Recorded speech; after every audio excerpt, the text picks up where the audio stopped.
A parábola dos talentos está registrada no Evangelho de Mateus. O significado dela é sobre responsabilidade e prestação de contas no juízo.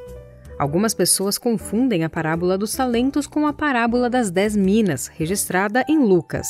Mas as duas parábolas não são idênticas e foram pronunciadas por Jesus em ocasiões diferentes de seu ministério.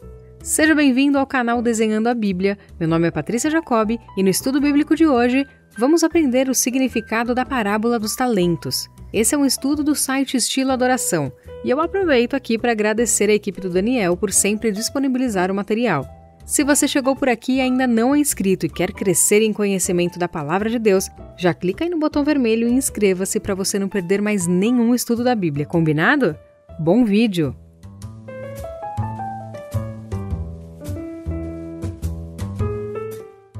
Então vamos começar com o contexto histórico. A parábola dos talentos está localizada na narrativa bíblica logo após a parábola das 10 virgens. Ela pertence a uma série de exortações de Jesus em relação à sua segunda vinda. Esse discurso de Jesus ficou conhecido como Sermão Escatológico. O sermão começa a ser registrado no capítulo 24 do Evangelho de Mateus e, naturalmente, continua por todo o capítulo seguinte. A parte final do sermão enfoca especialmente a questão da necessidade da vigilância e da realidade do juízo vindouro. Jesus diz muito claramente que neste dia os salvos e os ímpios serão separados. A parábola dos talentos foi contada por Jesus na semana em que ele foi traído. Se você não lembra ou não conhece essa parábola, eu vou te ajudar. Jesus fala sobre um homem dono de muitas propriedades. Prestes a viajar, esse homem confiou seus bens a seus servos. Para um servo ele deu 5 talentos, para outro servo deu 2 talentos e para o último servo deu 1 talento. Esse talento confiado aos seus servos era uma unidade monetária em uso na época. Estima-se que o talento equivalia a 6.000 denários, sendo que 1 denário era o salário pago pela diária de um trabalhador comum. Logo, 1 talento equivalia a quase 20 anos de trabalho para a maioria dos trabalhadores da época.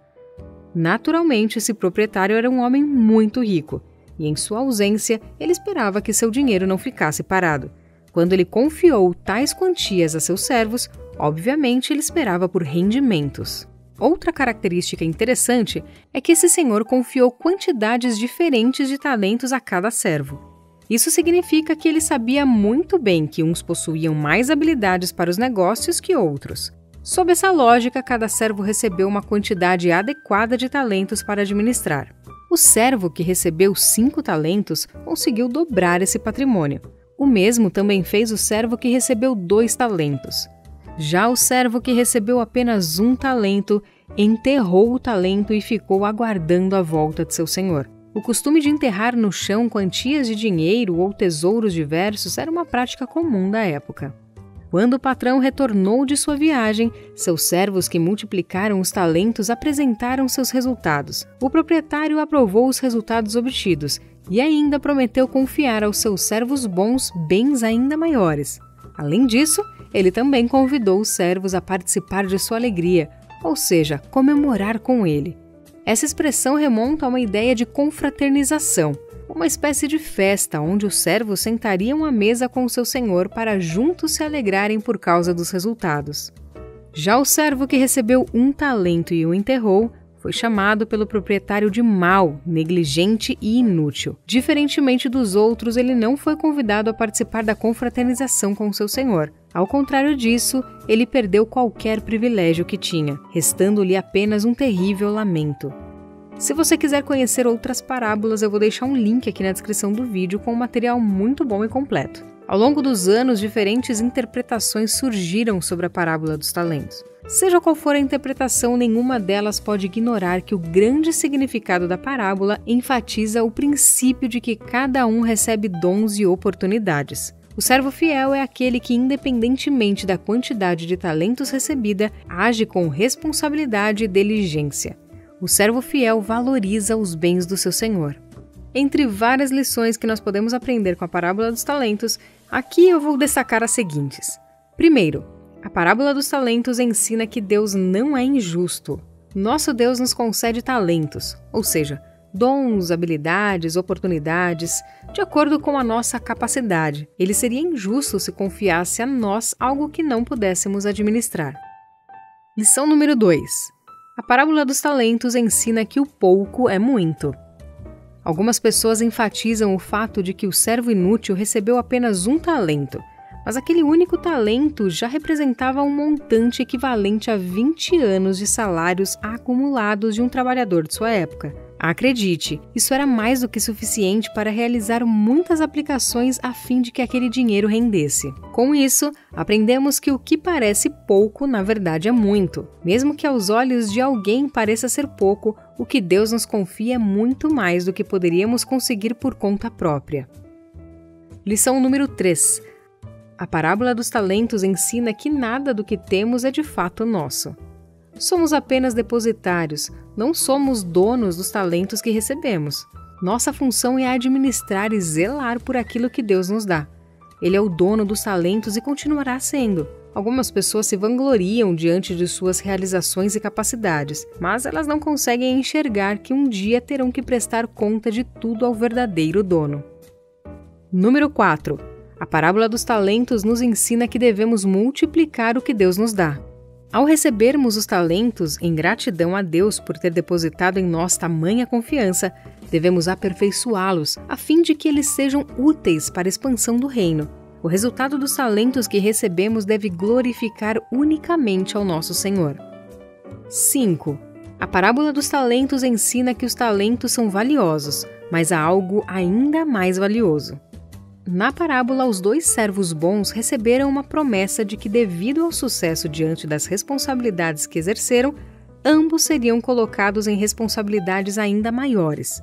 Podemos notar a importância dessa promessa quando calculamos o valor do patrimônio que foi confiado ao primeiro servo. Ele ficou responsável por uma quantia que equivalia a 100 anos de salário de um trabalhador de sua época. Isso realmente era muita coisa.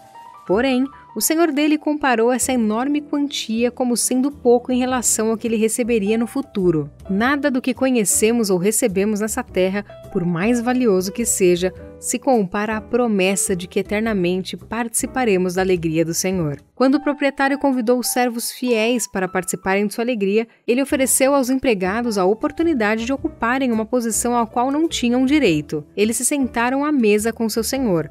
Juntamente com ele, os servos regozijaram, se lembrando do trabalho que foi desempenhado. O cristão verdadeiro será convidado a participar de uma mesa a qual não tinha direito algum de participar. Lição número 6. A parábola dos talentos ensina que o servo mau, além de negligente, é perverso e não assume sua culpa. Se não lermos atentamente essa parábola, poderemos até pensar que o servo inútil não aplicou o seu talento porque se sentiu inferior aos outros, ou porque realmente teve medo de perder o talento de seu senhor. Porém, isso está errado. Aquele servo não era inocente. É possível notar claramente que aquele servo era mau e perverso. Nas contradições de suas palavras, ele revelou uma natureza egoísta, que foi incapaz de perceber a bondade de seu senhor. Ele disse: "Eu sabia que o Senhor é um homem severo, que colhe onde não plantou e junta onde não semeou." Alguns interpretam essa expressão como um tipo de elogio.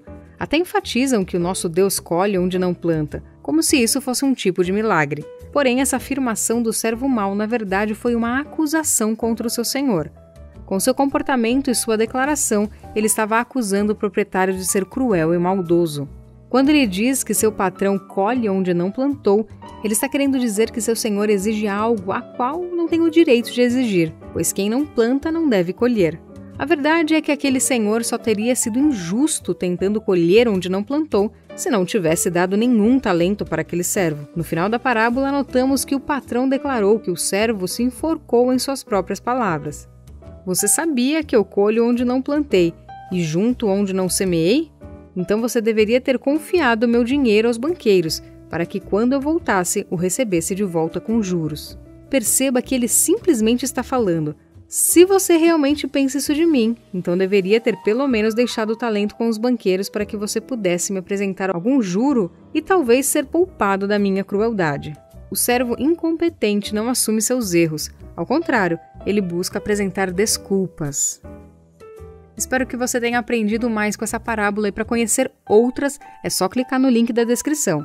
Se você precisa de um vídeo institucional, didático ou comercial, entre em contato comigo através do e-mail desenhandoabibliabr@gmail.com.